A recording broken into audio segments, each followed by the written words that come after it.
जेकबाबाद खां ख़बर शामिल कयूं पिया। ब्यूरो चीफ वसीम इकबाल की रिपोर्ट मुताबिक़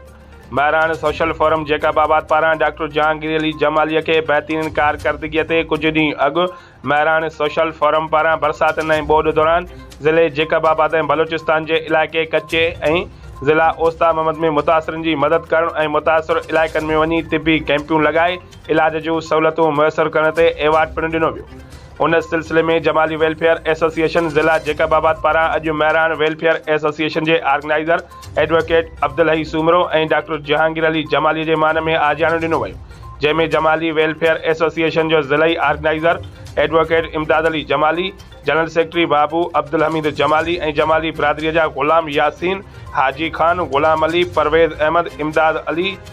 अवैस अहमद आयल मेहमाननि के गुलनि जा हार ऐं अजरक पाराया ऐं संदन जोश ऐं जज़्बे सां आदरभाउ कयो। मेहमाननि जी हौसला अफ़ज़ाई ते जमाली वेलफेयर एसोसिएशन जो शुक्रियो अदा